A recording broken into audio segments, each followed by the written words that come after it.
Just from an operational perspective, I want to do the approval of the agenda properly, right? So the agenda items, as we're talking about today, will be a motion to approve the May 27th agenda. If anybody wants to add an item, now would be the time prior to approving it. Okay. Or not. I'm trying to find the agenda items here. An item for discussion as well? Correct. I would move to add a discussion of what we do on the Parks and Rec Committee and kind of align it with our overall comprehensive plan and kind of how we want to take the committee moving forward. I know recently they just paused or sunshined the library committee as well. So maybe this is a time for us to look at what we're doing.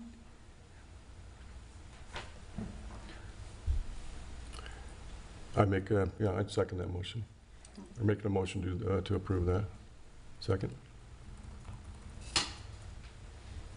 Okay. All right. First item on the list is to go ahead and approval of the agenda from the last meeting. If anybody's had a chance to review that, is correct? The minutes. I have a motion to go ahead and approve. Yes, I second that motion. Okay, and the motion's moved to be approved. Then the next item is the agenda items for today. And Jenny, where are those meetings? So we need to elect a chair and vice chair for the coming year. Yeah, I guess I'm the only one came back from the last time, so everybody's brand new.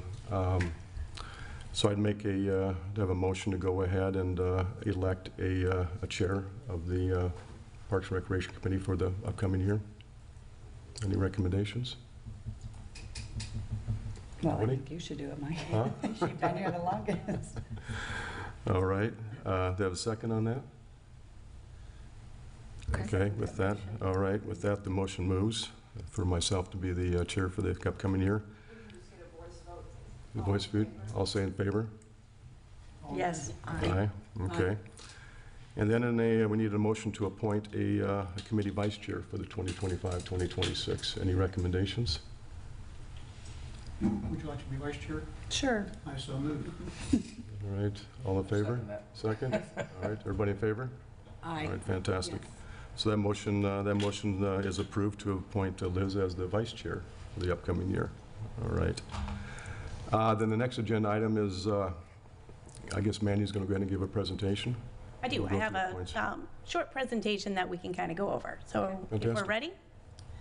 All right. So our Recreation Advisory Committee is meeting today, obviously for the first time in over a year. Welcome everybody back and welcome to all of our new members. So here's basically what our powers and duties are as far as the Recreation Advisory Board. The advisory committee, it'll advise on programs, evaluate existing programs, propose new ones, and make recommendations to the city staff and/or city commission regarding the following. Protection, enhancement, and beautification of the city-owned property and right-of-ways through all available means, including appropriate landscaping, maintenance, and best management practices. All city recreational activities, including marketing strategies, revenue generation expenditures, and establishing partnerships. Additionally, the Recreation Advisory Committee shall make recommendations for development of recreational programs and activities to be offered to the people, and the protection and maintenance of the system of parks and recreation facilities throughout the city, including the community center, Dawn Vista, and all of our parks. So today we're going to go through our co-sponsorship. Part of your responsibilities will be to make recommendations to the City Commission on what events we want to see co-sponsored for 2026. So I've put together a PowerPoint presentation on each applicant that has applied for co-sponsorship for 2026. So how we've done it in the past is once it's been approved, then all fees are basically waived. That includes the sheriff's, the fire department, EMS fees, and our permitting fees. So a co-sponsorship is a pretty big deal. it's waived for the applicant, the city still does support the funding of those events. So we can kind of take a look at the events that we have that have applied, and then we can determine how we want to move forward with approval of these co-sponsorship requests. We don't need to approve everything. We can approve some portions of it. We can deny, we can do all of that. Our recommendation is going to go to commission for the final approval. So this gives you a little bit of a background on the application timeline, when applicants need to submit, who is considered, and it does state that they must reapply annually. So if we do award a co-sponsorship, that event may or may not be approved for the following year. It'll come back to us each year.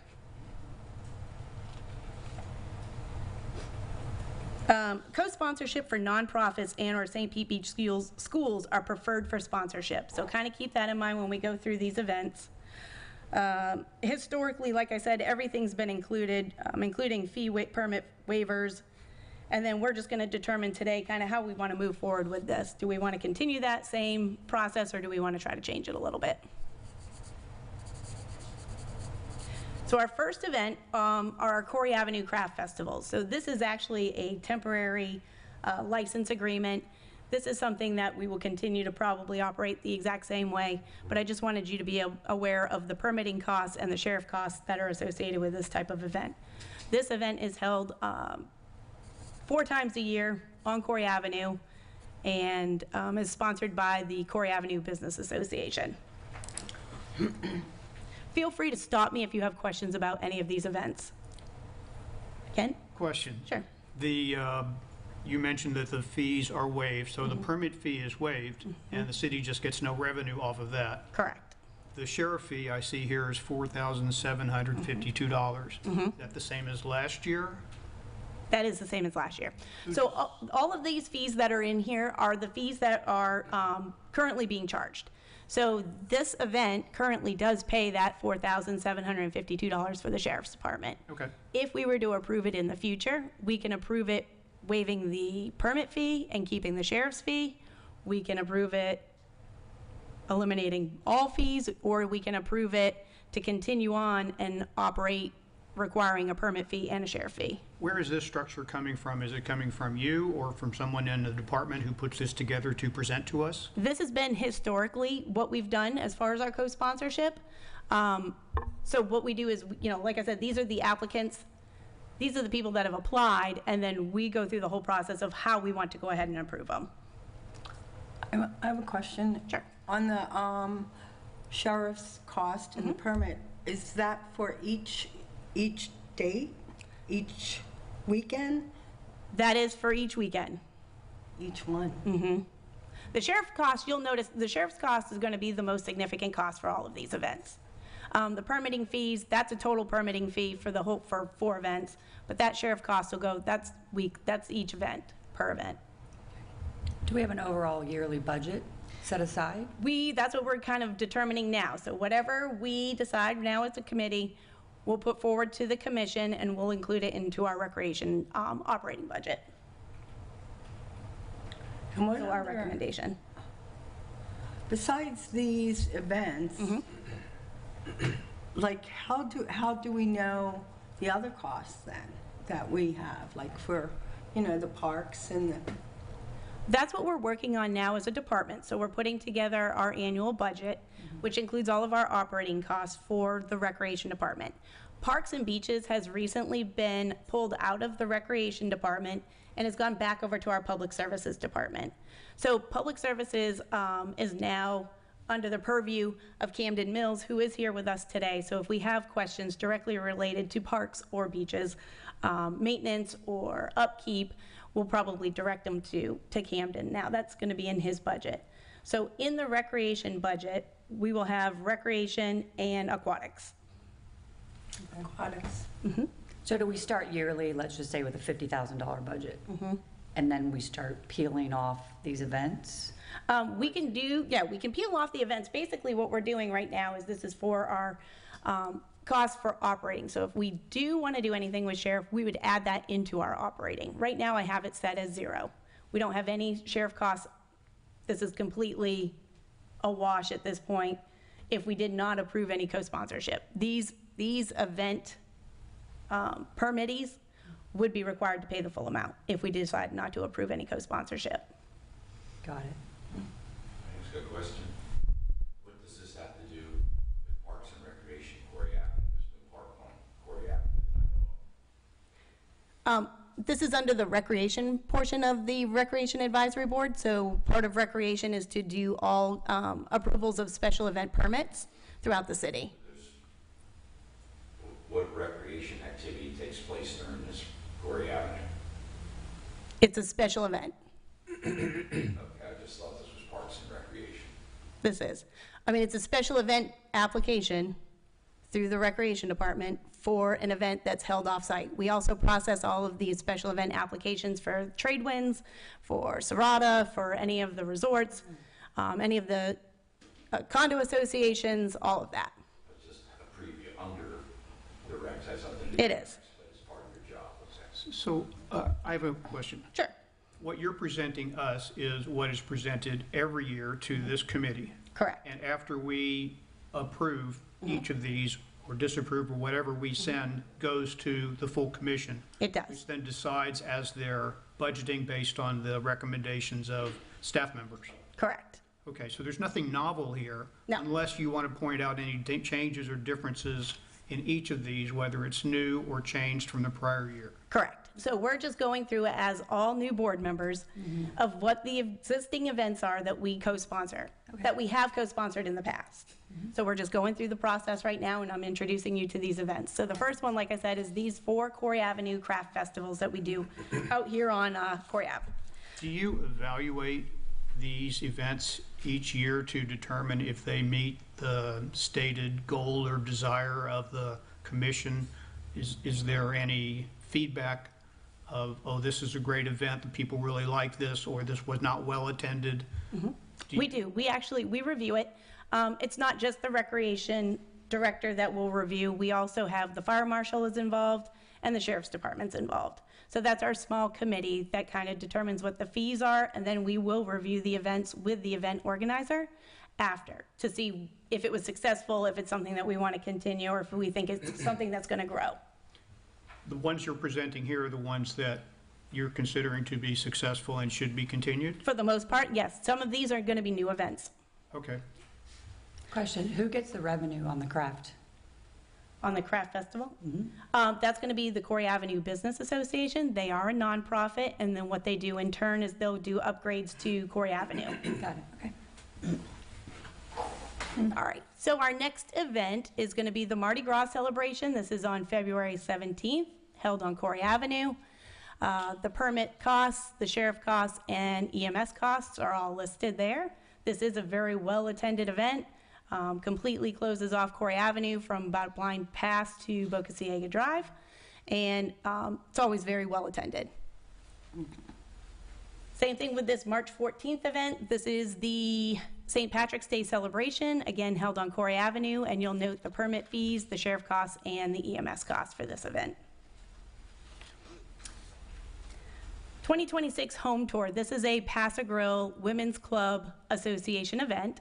This is a walking tour this year. In the past, they have rented large-scale buses, and they've actually kind of shrunk the event down. That's why you'll notice that the permit fee is just a $75 permit fee for this event.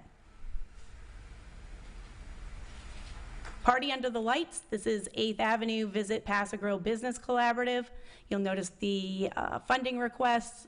And this is another pretty well-attended event held down on 8th Avenue, and it's held twice a year. Seafood Festival, this is an event that was done on Corey Avenue a few years ago. It was extremely well-attended, but we have stopped doing it for a while. They're trying to bring it back again this year, so for 2026. So this is something that we can look at. You'll notice the sheriff costs in this are significant. And then the EMS costs are significant as well. Mandy, why did we quit doing that the last year? I think it was maybe event organizer driven.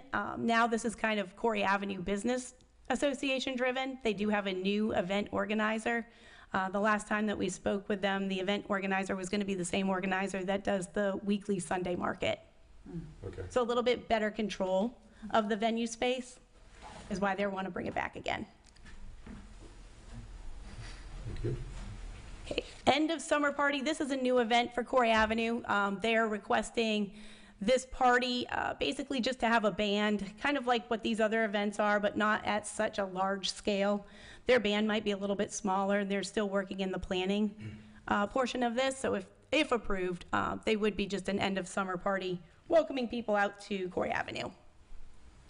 Can I ask a question? The recent reopening of Corey Avenue, was that something we co-sponsored, or is that something that the Business Association? We didn't actually co-sponsor any events from basically January through September of this year.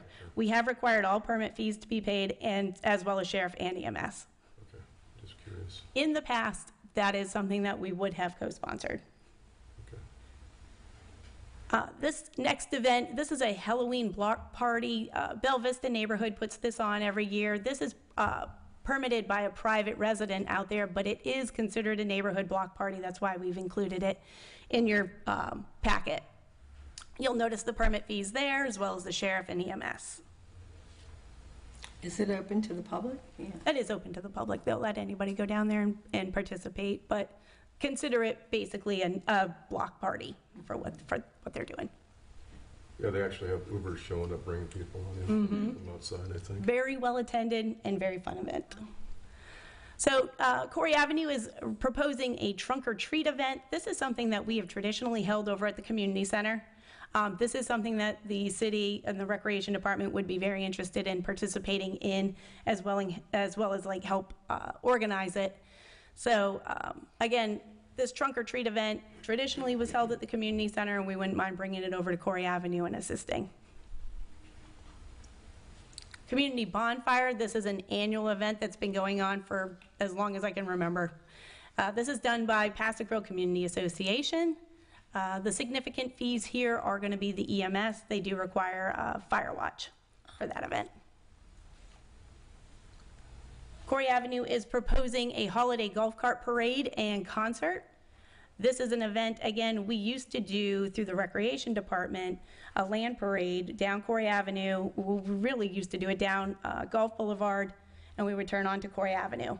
So we've stopped doing that for a number of years, and it is an event that we would consider bringing back and wouldn't mind partnering with them to do a smaller version of that, not necessarily go on to Corey Avenue where we require FDOT road closures, but something more local, starting up here at Bay Street and coming down to the library, and including our fire department and our library.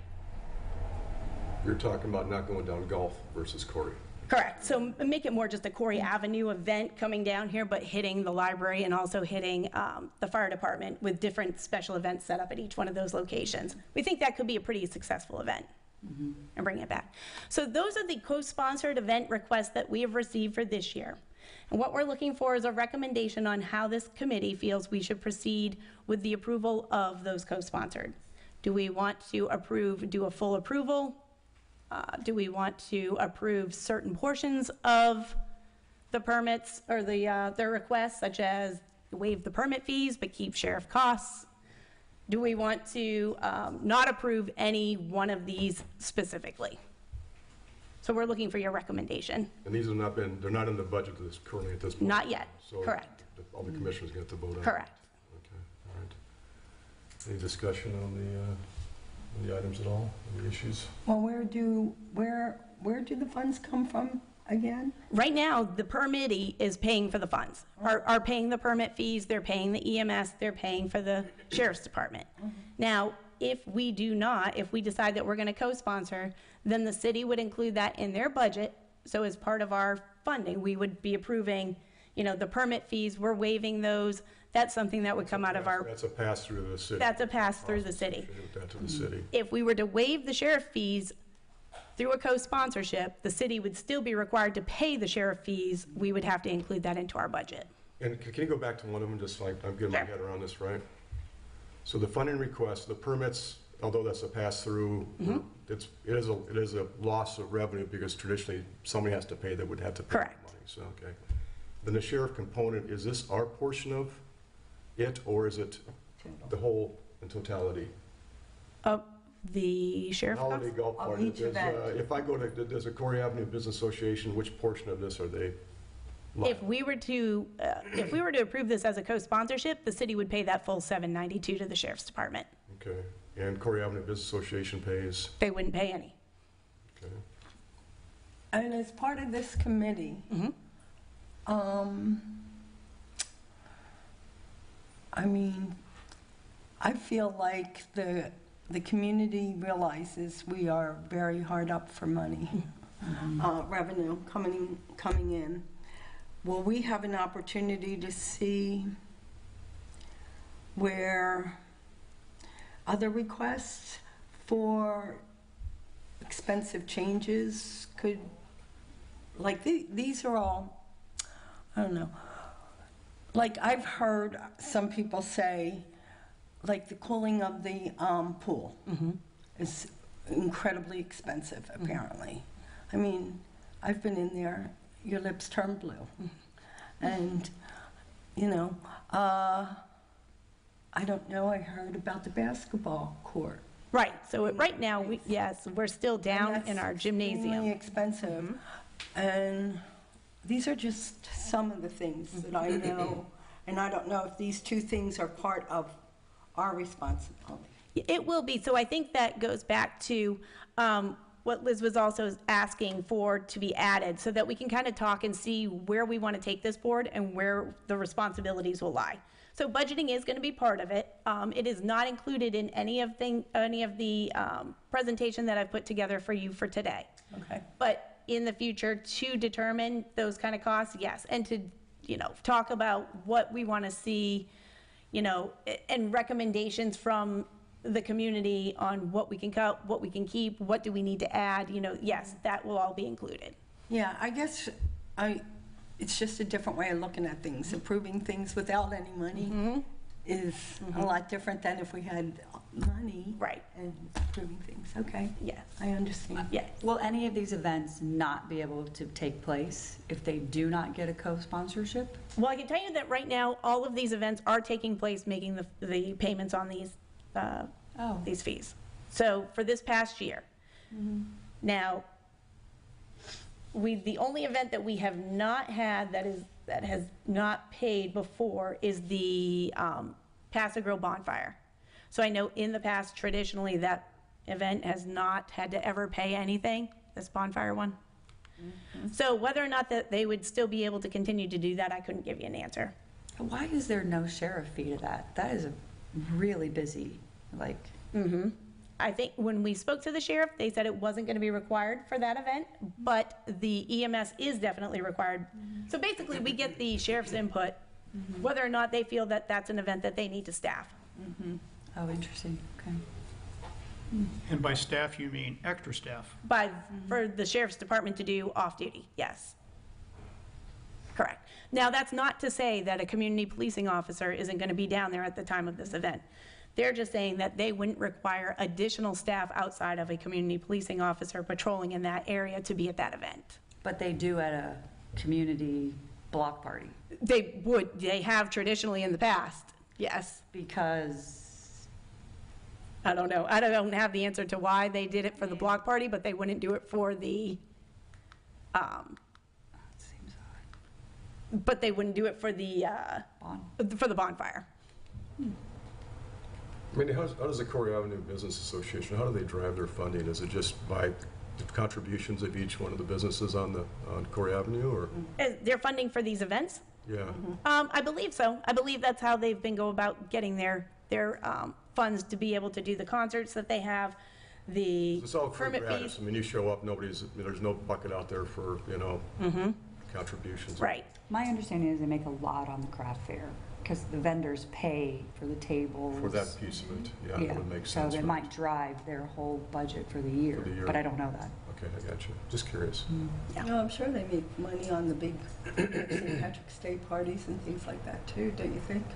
I don't know, I mean, because you don't pay to go into any of them, and there's no vendors No, it's there. just- So it'd be It's just- the booth fees. Correct, that's what I would think. I'm just thinking. Possibly. The alcohol that they Yeah. sell.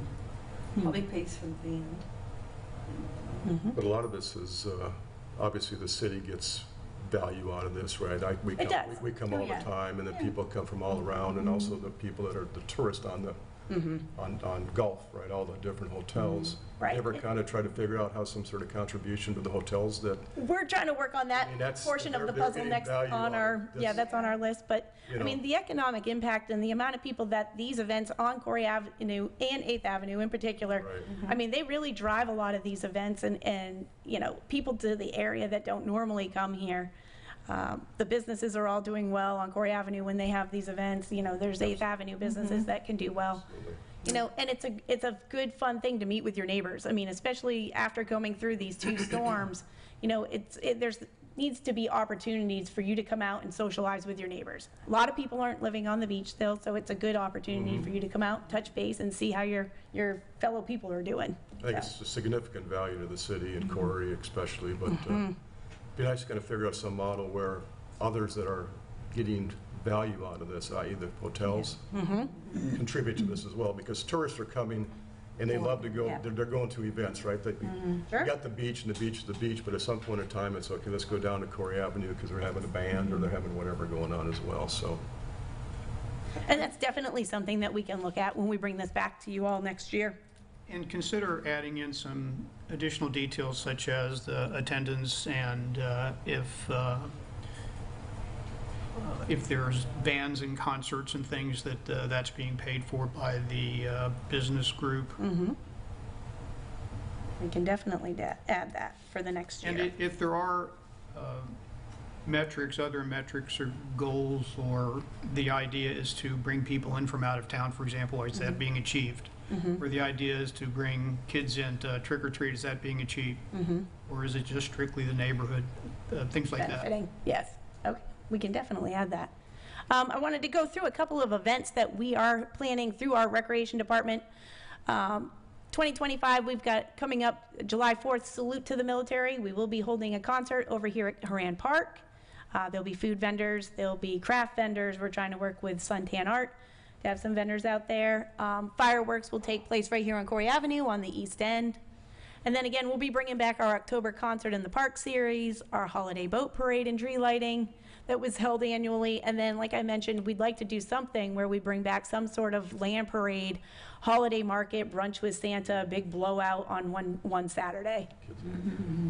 In 2026, we'll have our spring concert series, our yard sale, our Spring Fest and dive-in egg hunt, which is well attended. And then we're trying to do, make plans for a Bands on the Sand type of concert, kind of a Beach Goes Pops, maybe not to that extent, but bring back something that we used to do, that we know was successful in the past and that people really enjoyed. And then a back-to-school bash utilizing our aquatic center. Mandy, where's the band, where was that located at, the sand concerts? I'm curious. The Bands on the Sand, where Yeah. was it? Yeah. Plum Beach. It was down, yeah, we've Yeah. done Some bands. hotel is, Yeah. where is Right it? at Upham, wasn't We've done bands, yeah, at Upham Beach. In the past, I've had a couple of concerts out there. And then the Beach Goes Pops traditionally was held down in Paso Grill at the Paradise Grill. Paradise, okay, thank you. All right, so now to go kind of towards Liz's questions, but our vision for the future of the board. What we would like to see in the recreation department especially is more opportunities for volunteer groups for events and programs and activities that we have. And then for program input and like these metrics for events and budgeting. So I think this is a good opportunity to kind of talk about what you see as the vision for the future of this board. What are your interests? You know, what got you on this board? What got you interested in this board to begin with? And open it up for discussion. My concern is, if you're only meeting twice a year, how much can you really have input in and get things done? That's my biggest concern. 2, I came in thinking that Parks and Rec, that beach stewardship, I mean, the beach is our biggest park, right? And why that isn't underneath Parks and Rec. So that made me think, you know, there's a lot that goes on the beach. There's a lot that happens in our parks. And again, to only meet twice a year, I just have concern over that. I can tell you, since I've been on it for a while, is we did bring this up in the last meeting, is that we were a little bit, it seemed like it was a participator, we just would show up and then we'd read the minutes, and there wasn't a lot of opportunity for the board members, committee members to go ahead and have input in terms of, I mean, we had some feedback, some suggestions, but it was more of a, here's where we're at. It was more reactive versus proactive in terms of the committee members being able to make an impact. And I think that's why we've been put on that committee, correct? At least that was my initial, when I got on, is to help kind of shape where things were headed, not to just hear where they've already headed, per Right. se. That makes sense. And when a lot of things happen in the parks, especially in my neighborhood, they're looking for someone that they can go to. Like, how do we address this? How do we get people to stop feeding the wildlife? When it says no dogs in the playgrounds, how do you enforce that? How do you make sure the dogs are on leashes? All that kind of stuff that happens within our neighborhood parks. So my thoughts as I go around to the parks, I just decided on my own to go check out all the parks and took pictures and was very surprised to find a great deal of deferred maintenance, a great deal. Things broken, water fountains not working, electrical issues. There are entire parks that are just in disrepair right now, and there's no real public knowledge of what's happening with them. The Shuffleboard Park or Court on Paso Grill. There are dog parks, which are very popular. There are, and they seem to be relatively well maintained. Playgrounds have issues, but we have some. I didn't see where it fit into this committee because I looked in the prior committee meetings and saw there's no real activity on that. But I wonder if all of the parks and recreation activities and maintenance of the city is being done by staff, and they're making all the decisions, or you're making all the decisions. Someone comes to you and says, "I'd like to do this," you just decide to do it. If there's a question of, hey, should we extend or cut hours of operation at the swimming pools, that's just something that you do. Is that something that we look at, or does it come to us? So I have questions about all of that. And as for budgeting, it seems like a black box. It's not really our I don't think it's our responsibility from the mission that we're given. And maybe we just send that up to our commissioner and say, yes, we sent this on, but we didn't, we can't compare and contrast it to other possibilities of how to spend our money. So I would be definitely interested in doing that. But I think my number one priority after visiting all the parks, and we have more parks than just those big ones. We have a lot of unnamed parks that are at the end of streets, and some of them are beautiful and others are horrible. And so you just have to wonder, well, who's taking care of that? So I would say that my main goal would be to put something in motion to either interact with the people doing the maintenance or set up a system to so that we can oversee or at least watch how that's being done. Routine maintenance, capital improvements, things like that. If you were to ask me right now, sitting on this committee, what are the plans for capital improvements 1 year from now in the parks, I would say I have no idea. But I would tell you that if you asked me, what are the parks staff doing weekly around the parks, I would say not much. So I would be interested in making that a priority. So I can tell you too, from having a little bit of the parks experience too, because prior to taking over this interim recreation director position, I was the operations manager for Parks and Beaches. We are now going through a whole new budget process. You know, we have more input. We're taking it in sections where we've recently proposed CIP capital improvement projects to commission. A majority does fall under our public services director at this point. But there is a system, you know, of going through these parks and evaluating these parks to determine which parks are in the greatest need of repair. You can't do everything in 1 year, so it has to be spread out. But what we're trying to do is go through the city, park by park, take a look at them, and make the repairs that we can within our allocated budget.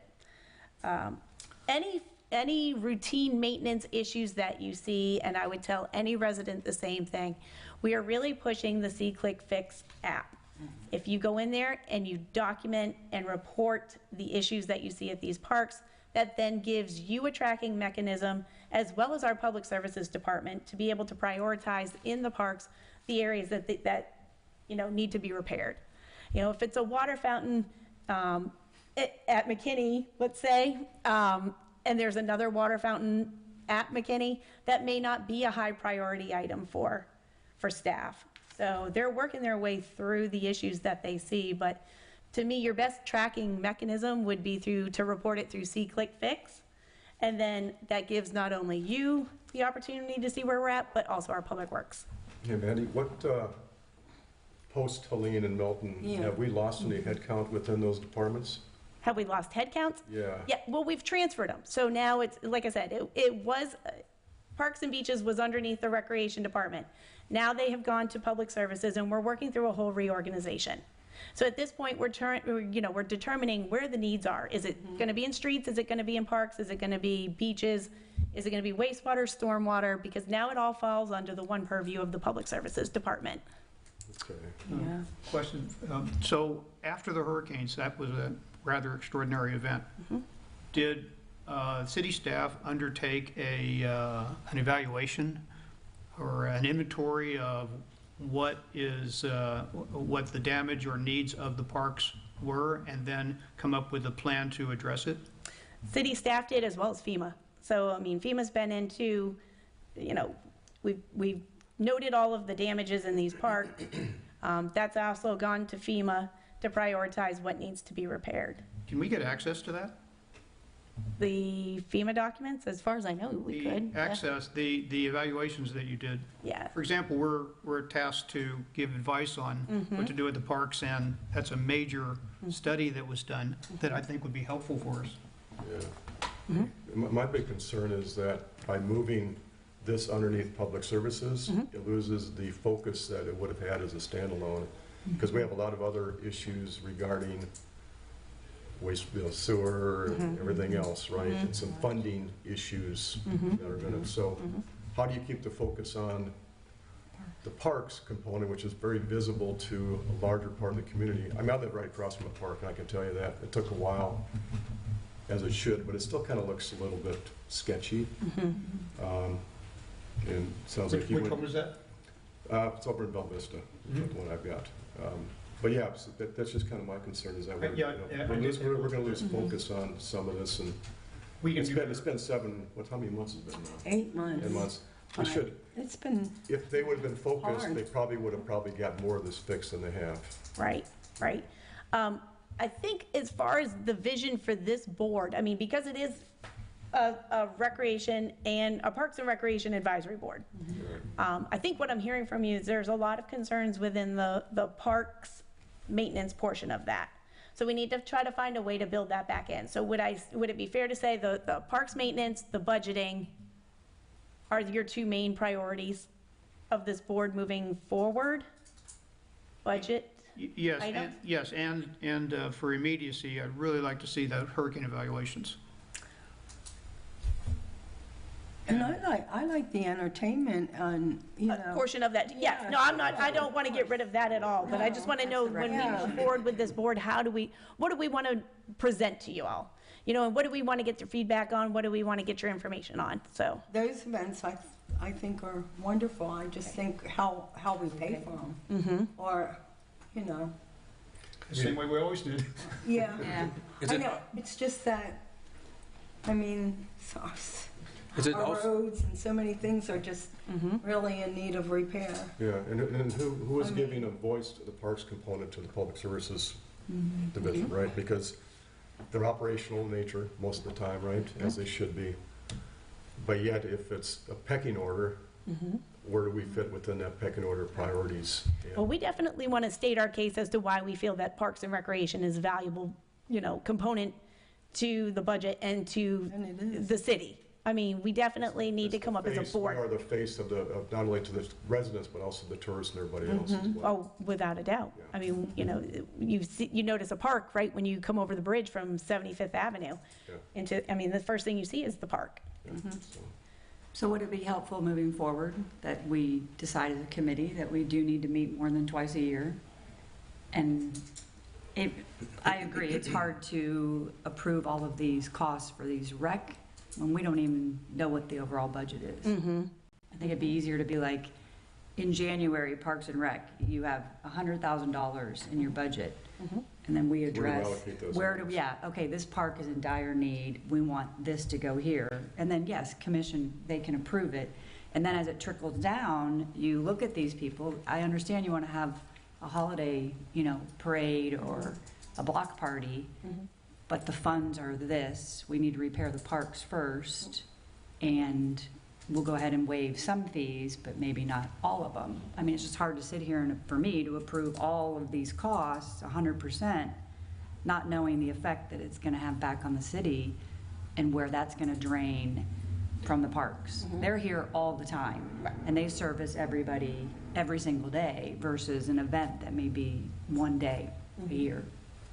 I think a good point. I'd like to comment on that, and that is that since these are mostly recurring events, my thought would be that I would be tempted to approve them because we don't have the knowledge not to, and not to have, we don't have the budget, and offer it up to our commissioners and speak to our commissioners and say, you guys, this has been done every year, but now we have some extraordinary costs and capital items, and FEMA, that we don't know what FEMA's sending, and so we'll sort of be cautionary. We'll lay this on your table with an approval because we can't have enough information to decide on it. And I hate to not give approval for all these groups essentially saying, no, we're not approving anything, and then we've got calendar issues, and I think that would be very problematic. I don't think that's productive, but rather to say to the commissioner, proviso, compare and contrast, but we're not saying, no, this is an absolute go. You're the commissioner, you've got the full budget, we don't even have that. And so my thought would be to allow this to continue in the process. My thought is, I think I go to a lot of these events, and they're extremely community-driven. I mean, if you go, you pretty much have seen a lot of people from Paso Grill that you've seen their faces, you strike up conversations. I just think that's really healthy. That's why people move here. I don't think they move here to, be away from people.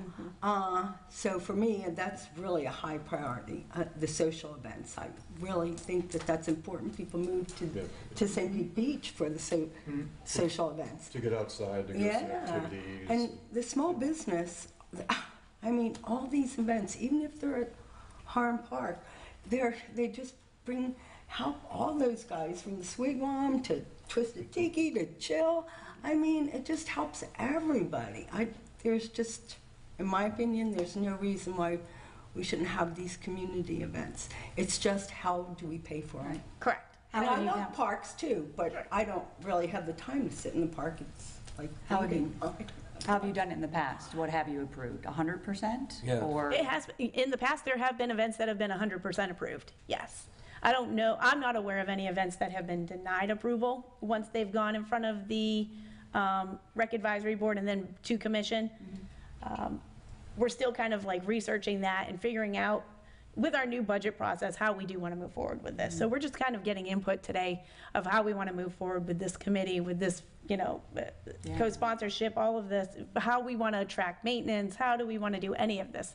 That's why your input is so invaluable for us, because we really want to know what are your priorities. And it sounds like it is these events, the parks, it's the funding sources.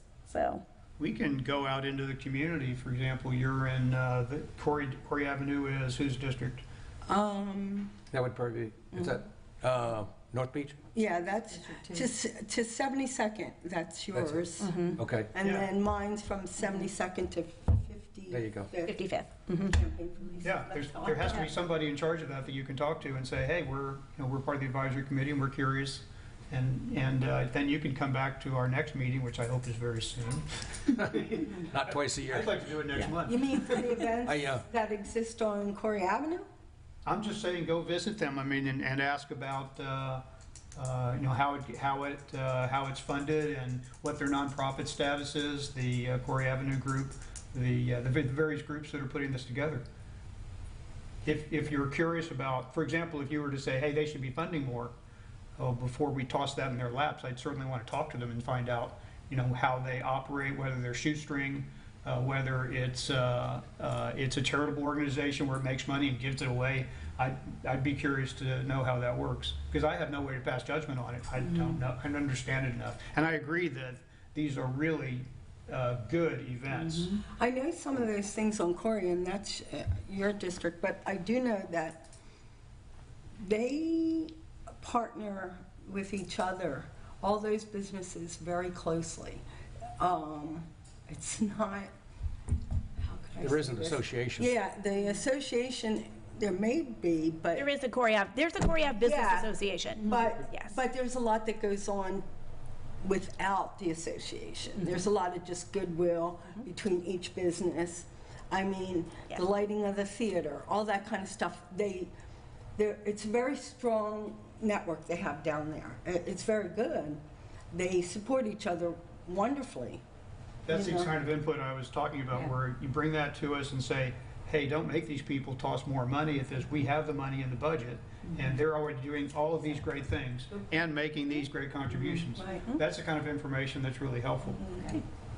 At the end of the day, it's all about funding, so I'd really like to see this Yeah. whole notion of the hotels, Yes. very Yeah, large, good idea. driving a lot of foot traffic over to these events, because it's a part of the, Of the overall package overall package of what safety of what the event It's is. not the beach, right? It's, Right. they're getting advantages.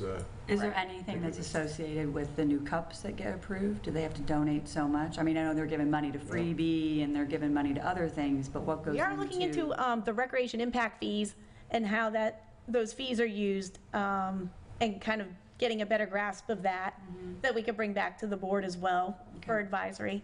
But again, keep in mind too, we're not a board that's going to make permanent decisions. This is literally just going to be an advisory board. So everything that we bring to you, we recommend too that you also speak to your commissioners about it, so that when they do go to make a final decision, they're fully aware of what we've got going on. But the rec advisory, the rec impact fees, we're looking into it a little bit more to see exactly what they can go towards. And in their mind, in the corporation's mind, they would like to have everything all-inclusive and do away with the small businesses. They like when they can have the shops and, Inside. and their restaurants and their bars without paying, so it's like a slippery slope there. I don't blame them for doing that. That's their business. If there's an opportunity to keep somebody on the On-site. premises to buy Starbucks coffee, you want to do that instead of having to go across the Yeah, street. I to Starbucks. understand, but But I would, but. there is a proponent in- we have a business, small businesses, and we have a community. I'd also like to, but I think there's an opportunity to take advantage of all the hotels are there. So we talk about putting a concert on the beach at Upham Beach. Well, there's all these beautiful facilities along the way that might like to have that, or like to co-sponsor it, pick up half of it, and their facilities, restrooms, and other things are ready to go. Right. And parking, so instead of saying, hey, let's have this at Upham, hey, let's have this at, name it, trade So- instances Good are. idea. We do, just so you're aware too, these special event co-sponsorship requests that we've received, the resorts don't submit to us for a co-sponsorship. Now, the resorts still will submit for a special event permit, and they will do special events on their property. Bonfires, fireworks, all of that, and that all runs through the recreation department.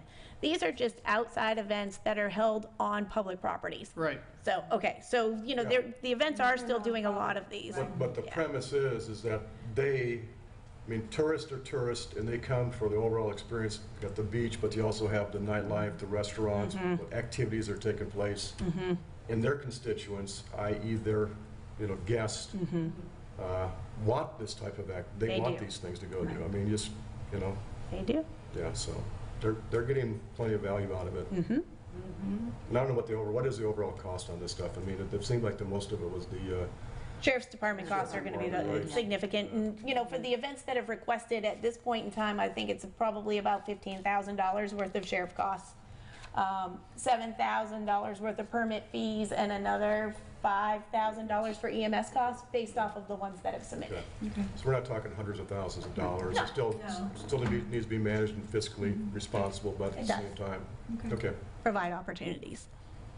Okay. Not for much money. I don't think. Getting, one of the reasons why I got on the committee was I have seen the parks in dire need of, updates and cleanup, as we kind of discussed earlier. After the hurricanes, it was looking pretty good, and hurricane definitely tore us down. Is there a vision on what, it could be on all the parks, of course. I'm at Egan's Field, North Beach, and, it concerns a lot of the neighbors. It's in real bad disarray.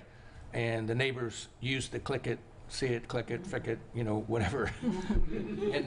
and actually, we've gotten some response out of that. Now, it could be coincidence too. But like right now, they are trimming palm trees in the city, obviously, and they're dumping it into the park, okay? It's there for a while, and then we complain, and then they take it away, and then the very next Monday, they start the pile again. And I know why they're doing it, because they're trying to have economics of taking it away. It makes sense to me. But neighbors don't understand why we have to be the dump site. There are some really nice homes in that area, and we look at it every day. We drive by it every day. People go to the boat ramp every day, whether it be guests from, coming in from outside to put their boats in the water. The parking lot, or should I say parking for the baseball field was cleaned up, reshelled, and nice, but the parking area for the boats are not. Of course, I know that's up for discussion on what we're going to do with that in the future. But the park itself, FEMA's had plenty of time to redevelop that. Put that grass back in. They just put all that beautiful grass in, which, if it was me, I wouldn't use that particular type of grass. St. Augustine grass is not something you use in an open field. It should have the Bahia grass. Or anything like that. It takes too much water to put the St. Augustine grass in there. So if it was me, my proposal, and there again, was thinking this committee was going to be more involved in the parks. Like, in other words, if Egan Field was in my jurisdiction, or Corey Avenue on that entertainment part or whatever, that you would have that input on the board, okay? And if you had a vision to work with on what, okay, you're going to be restoring the park, okay, we know that's going to happen. We're going to put sod in there to maybe give your advice on what type of sod, or put something here or there, whatever the case may be. Maybe more picnic benches. People have requested, no, not really, but I'm just saying, whatever that might be. You know what I'm saying? And have that person that is involved. There's the parks down in Paso Grill. I drive by them every once in a while with my golf cart, just cruising around, just looking, but I'm not critiquing that area because I don't live there. You know what I mean? And not to say that it's not important.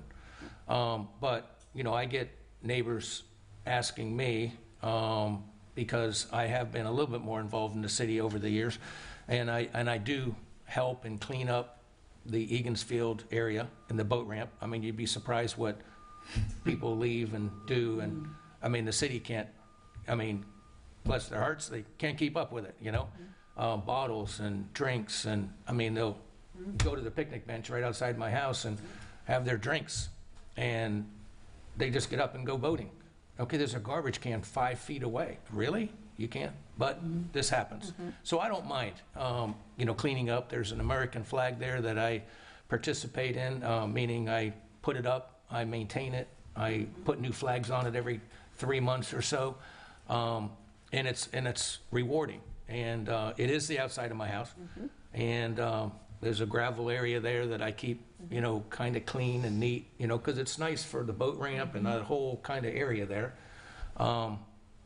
We did move a picnic bench, the city did. I'm not sure who did that, Tom or somebody.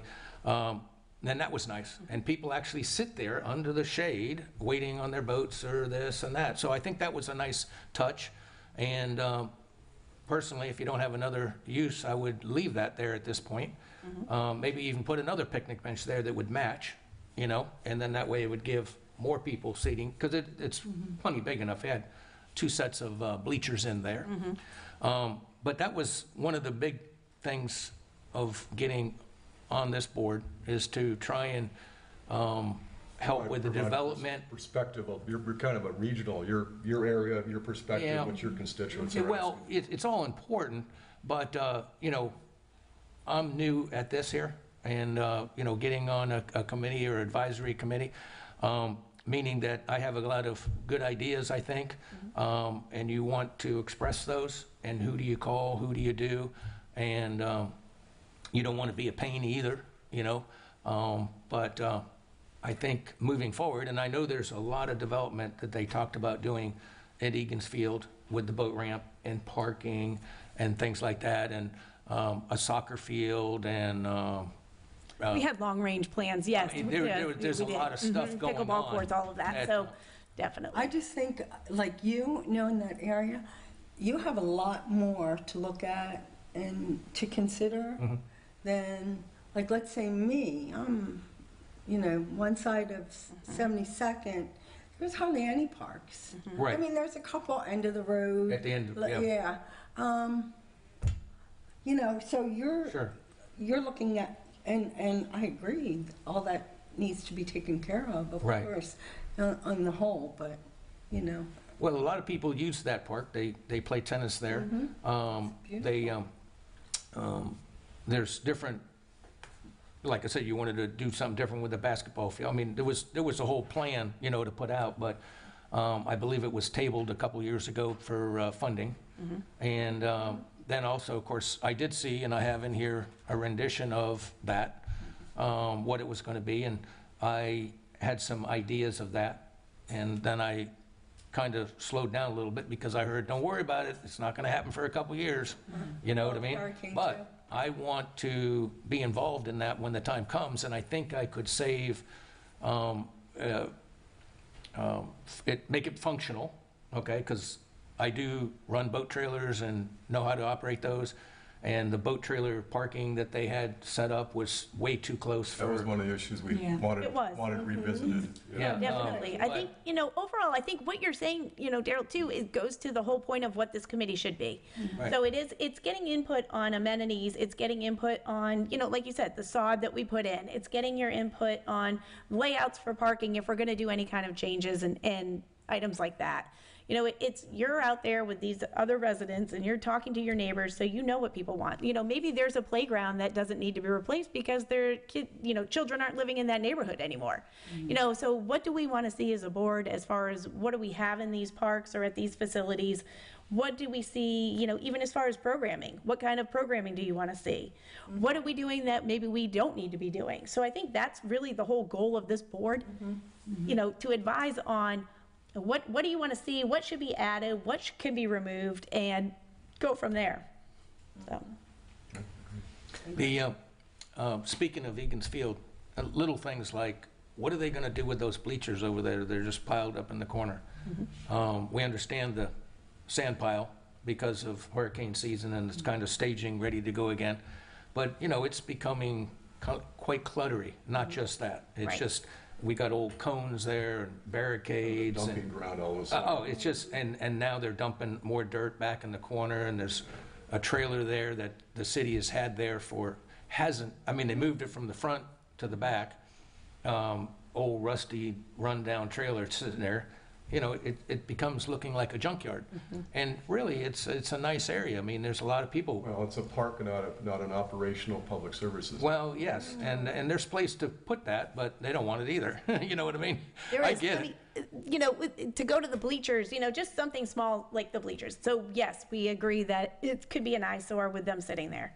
But we're also still in FEMA review. And to move them from that location when that's where originally they were, until we're out of FEMA review, it's not going to be able to happen.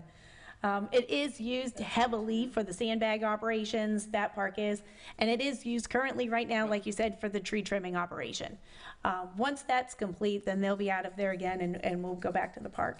Camden is also working on, you know, the remediation and going through the whole steps and the process of what do we need to do for the soil? What do we need to do to be able to add sod? Are we going to add irrigation back in? And where is that funding going to come from? I mean, it's all things that need to be done, but it's the whole process of, it's just going through the process. Right.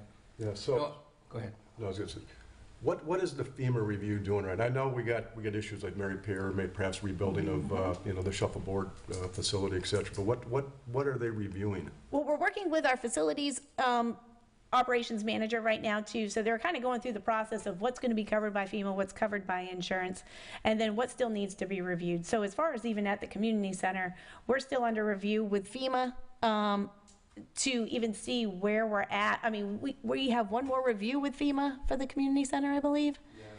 Site inspection tomorrow. Yeah, site inspection scheduled for tomorrow, and even at that point then, that just kind of closes out the facility, and we haven't been able to move forward with anything until we've been able to have that site inspection. I mean, it's only been since, I mean, Oh, yeah. what's going on with FEMA that, just a sidebar, but why is a government entity not helping us as a city here to get our constituents back in those, it's mind-boggling. Been since, It was really just the gravity of the scope of everything altogether. How many people were affected? We submitted like 70 different projects for Helene and about 15 or 20 for Milton. So we meet with FEMA bi-weekly. They'll come to our city hall office. We kind of go through a status update, but from us, priorities are wastewater, stormwater, and getting our critical facilities back online. But the community center, that is one of our high priorities that we've kind of been pushing for. Where we're at is there's an 8-step process with FEMA, and we can kind of share that with you guys just so you're aware of that. But first is identifying all the damage. You report all of your damage to FEMA by a March deadline for these storms. So we've submitted all our damage to FEMA. Once they review it, then they schedule site inspections to inspect it. Then they'll draft a report of the site inspection. City reviews that. If we have any critiques to it, we'll go back and forth there. And then they start doing cost estimates and scope. So it really is. It's a process, I get it. Okay, didn't mean to bring it up, just, yeah. Many steps. And the density, like, up the coast, just went, And with so our- many businesses, so many people. It's just, I know myself, we tend to look at our situation and our neighbors and stuff. Wow, there's a lot of people who were affected by these storms. And a lot of businesses, it's not like, it did go inside, to North Carolina and stuff like that. But this is a lot of people, a lot of businesses. When you're done? I'm done. Sorry. So we talk about FEMA and evaluations and all that. So I had heard, the rumor mill is always out there, but that FEMA had to, or somebody had to test the soil that was, where our dump, we had fires in there. It was one heck of a thing to look at for quite some time. But, city doesn't really have, an area that they can dump and have that holding site. And I think myself personally that it was done in a timely manner. And, nobody wants that outside of their house, and especially when it caught fire a couple times, because, you got $1 million homes right here. A spark go up on the roof and, that place is going down, that's not good. It's not, good for that reason. But, they were on it, and I can tell you the neighbors were definitely eagle eyes, making sure that that thing didn't catch fire on a daily and nightly basis, because it happened a couple times, and, it was responded to quite fast, and luckily they got it. But what kind of time frame are we looking at? Just to be honest with you, the sprinkler system was already in there. Tom had just done that before they sodded it before. And to be honest with you, I don't think you're going to find a lot of damage there. You know what I mean? There might be some heads broken or that kind of stuff. So I don't think that's a big financial burden.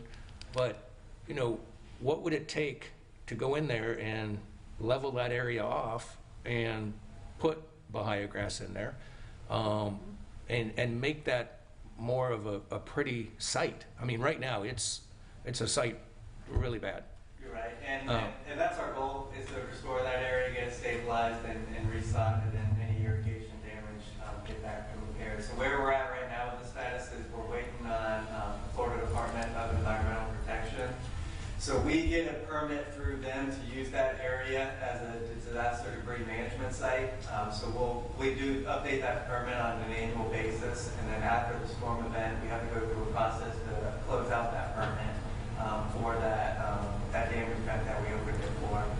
So we had the FDEP permit through the storms. After we quit using the facility for the haul in and haul out of all the debris collection, we called in FDEP to do a site inspection and get the permit closed out. Part of that closeout requirement was soil sampling to determine if any remediation would be required. So we did hire an engineer and a contractor to perform those soil samplings. They got it lab tested, completed a report, and we sent that back to DEP to review. And that's where we're at right now, just waiting on DEP's review to determine if there is any remediation required. The soil sampling report that we had done did show some levels of arsenic. Since we didn't have a pre-storm inspection done, it's kind of undetermined if that was related to the storm debris or if that was just already in the park beforehand. In conversations we had with DEP, it sounds like the remediation would be pretty minimal if anything is required, but we're just waiting on getting that official determination back from them. Once we get that, then if any remediation, which would be taking off some of the soil and putting in new fresh soil, we would do that. But Mandy's already drafted up like a scope of services that we would be putting out for contractors to bid on to do the Bahia side and any irrigation repairs. So we're just holding on that until DEP gives us the determination. Any remediation, we'll update that scope and then put it out. Our hope was to have that done in the spring, so it'd be planted before rainy season. So it is something we're checking in with DEP every couple of weeks just to see where they're at. Maybe we could have a site inspection, give you some ideas, a little, sometime, so we could be out there and look and see some different things. One is, I think we could make it a little bit prettier as well, because, this project that we're talking about there is going to be several years down the line, probably. There again, I'm not sure of all that, because we don't really have a wish list from the city of what they want to do. So we're a little blindsided that way. But their shell that goes down alongside of the Captiva K street there, Captiva Circle. And, it starts out at 2 feet, and then it goes out to like 10 feet and goes down to the end. And the reason for that being is because when the contractor came out there, I said, well, what about putting sod over here? And they go, oh, that's not in our contract. Look, here's the drawing. He showed it all to me. And then the next week they came in and filled it with the shell. And to be honest with you, we should have gone out and got another pallet of sod and put it in there and made it 2 foot all along if that's what you wanted. But to be honest with you, I don't think we need that shell there. Technically, but if it's there now, then maybe we could limit it, and make it look like it was the design, not a mistake. You know what I mean? And when they sized up the sod, the dugouts were there, and they sized it outside the dugouts, and that's the real reason why it's like that. But it's just not, hey, this is what we want, but the guy that's saying it's not communicating with that vendor, I guess you call him, right? The guy that's actually doing the work. And then he doesn't go outside the box to think about this or that. And where, we as residents here can see that this would be a lot nicer to do it this way.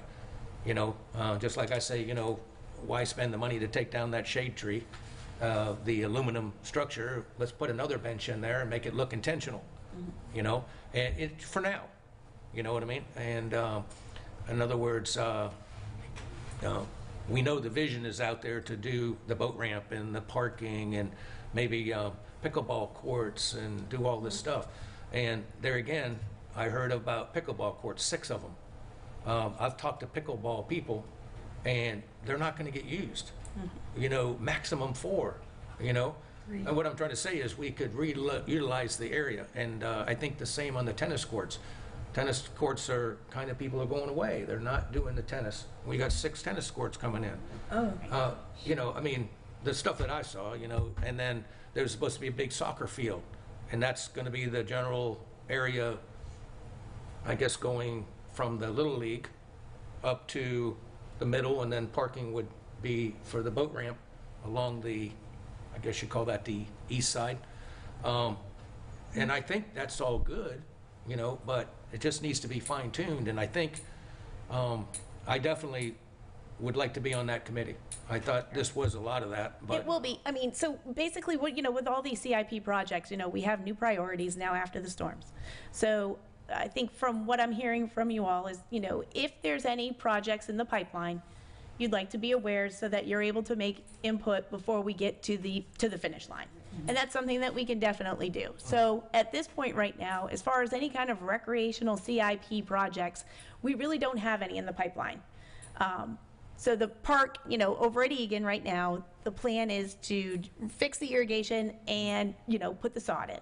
At that point, Egan will probably be complete for a while. Yes. And then what we can do is once we start talking about future plans again, then we can bring those plans back here and get all of your input before we move forward with anything. Perfect. So we can work on that. Same thing with the program, same thing with the events. So if that's the direction that we kind of want to take this board, then we can do that. We can pre-plan for the future, is what I think I'm hearing you all say. Now, do we have to do a motion and get commission and the city to approve if we decide that we want to meet more than twice a year? Yes. You'd Because we have to get It'd staff. have to be an ordinance. Right now in the Code of Ordinances, it's twice a year. Right. You can call, for another meeting if you'd like, and then send that to the commission. So if you wanted to set another meeting in July or August, you could do that, and then, wait for commission. And now my question is, the beach committee meets once, I think they're quarterly. Beach stewardship is or quarterly. they're quarterly, Yes. but is this a committee to help you and to help, do we need to meet once a month? Do we need to meet, clearly more than, I think it's something that we can consider, because right now, like I said, we don't have any major projects coming up. It is basically day-to-day operations for the recreation and the aquatic center. Until we get our facility back up and running, I don't even know if it's worth a conversation at this point, but maybe it's something that we revisit in November. That's for recreation, but for parks. Recreation and the aquatics, yes. Right, but for the parks, we have a lot? a lot of interest in getting involved, assessing them, and taking steps to make improvements, make changes. And we're requesting a lot of information about, budget plans, FEMA stuff. So I'm wondering if we, are you the one, or Camden the one, who will provide that to us, or how do we get that? And will it come to us by email, or does it wait until we have another meeting? How does that work? I would say at this point, because Parks and Beaches is under public services, a lot of the information will come through Camden. Okay? And if that's something that is simple, we could email the information that you're requesting if you send us an email to say, what information are you looking for? If we're looking for future projects, at this point in time, there are no future projects, CIP projects budgeted out for parks at this point. So if we're looking for just maintenance records, or you have a maintenance issue that you want to report, go back to that See-Click-Fix, report that, then that's your tracking document. The hurricane assessment afterwards of the status of the parks, things like that. Yep. That's information that we can get to you, yes.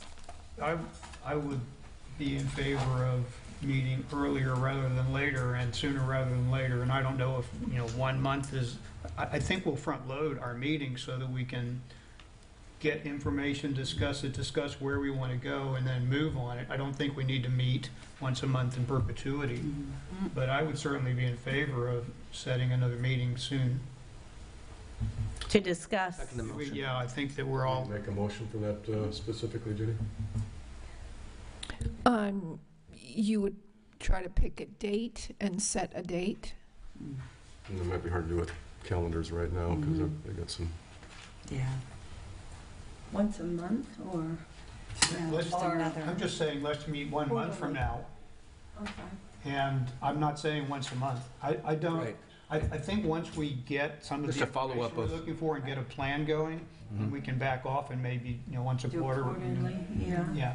yeah. So maybe June. 24th?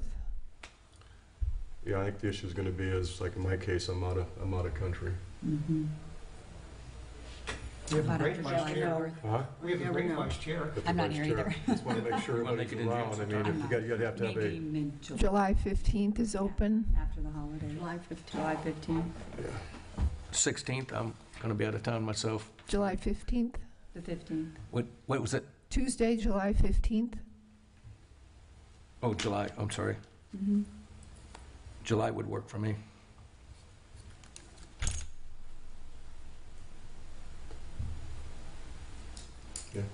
Yep. so we have a motion to meet on July 15th. Is there a second? I'll make a second. All in favor? Second, yeah. And In favor? can we make that early in the morning as well? Like when I say early, 9? 9 a.m.? Is that good? Yep. I'm a businessman still. I'm on the phone all day, so you get it in, get it over with, you know? All right, All in favor? all in favor? Yes. Aye. Yes. Okay, and the motion passes. So are we supposed to approve any of these events today? Or we you need a just motion want for to that? talk about? Yeah. Well, we were talking about it, we were going to talk about the process of it, but I think at this point, we're saying right now, we're going to continue with the events as scheduled. I'll present it to commission when we go through our budget process, Okay. and they'll make the final determination on what fees will be accepted. So they're not hanging on for our No. votes or? All right. You're basically advising us of what's going on and Of what the how we're gonna handle fees it. could be and Yes. so on and so forth. But Correct. as we were talking earlier, that we really don't have a past budget. Correct. Or what did we do actually for them last year? You know, like for instance, if we did do it last year and it's worked, we should continue that, you know, for Yes.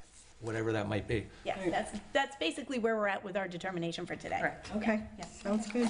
Yeah. And chair-wise, we should see if there's any public comment. Yes. All right, any public comment?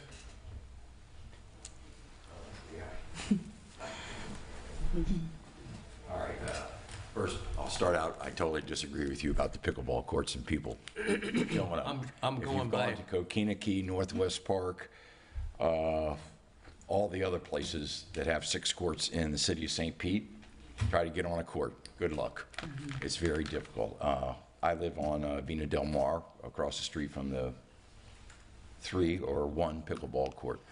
And I'm just trying to advocate. First of all, I thank Mandy. She got 4 portable nets, 2 at Hurley and 2 at Vina, that are like tanks. We went through like the $5.99 set of nets the first time. They didn't last, but the nets now are really good. Mr. Gordon, one of your points was the maintenance, and I do the maintenance on the nets at Hurley and at Vina. The staff, I'm not even sure, you know, the nets were all set up at the wrong height, didn't do this, I adjusted them and do it, and then, you know, take care of them at this stage, just, you know, kind of like you taking care of your parks. It's important, you know, I'm a big advocate for more permanent courts. Right now, we have 9 that I know of, and haven't been to every park, but I'm pretty sure it's 9 permanent tennis courts in the city of St. Pete Beach. We have 2 permanent pickleball courts. If you go by, people are playing pickleball way more than tennis now. I mean, the courts are right across from my house. I see it every day. And I occasionally go by Lazaro Park and Hurley Park and, you know, the other parks to take a look at what's going on. And there's a demand. Has it diminished now that, you know, it's hotter? Sure, it's diminished, but that's the same with tennis and stuff. You know, I'd like to see 2 of the tennis courts at Lazarillo Park converted to 6 pickleball courts. It's easy to do. I've seen the general plans for Egan Park, where I'm not even sure how many, but pickleball courts are included, but I know that's in the future, something I'd like to see done. Maintenance. Wow, that's, you know, a big thing. And I mean, we just got the lights fixed at Vina after 7 or 8 months of trying to get it done. And, you know, and one of the problems is the people in the rec department kept telling me they were fixed. Well, I walk across the street every night. They're not fixed, but, oh, they're fixed. They're not fixed. Finally, it got done. And I haven't utilized the site that you said, I did direct contact to the people, and I've come to the building here to talk to people about getting stuff done. And it gets done, but the wheels are pretty slow moving, as you know. You know, there are things I like to see at Vina, like cabanas or benches with covers, a hitting wall that would, tennis has a hitting wall. How about pickleball? We could even use the tennis wall if you set up the other side of the wall. Stuff like that. I just want, you know, some people want to play pickleball. 2 pickleball courts, 9 tennis courts. Do the math. All right. That's about it. Thanks a lot. Appreciate your time. Yeah, Thank you. thank you. Okay. What's next on the agenda then? That it? Yeah. We done? We're done. With that, I move to make a motion to adjourn the meeting. All in favor? Second. Second that, yep. All right. Should we do this fancy gavel?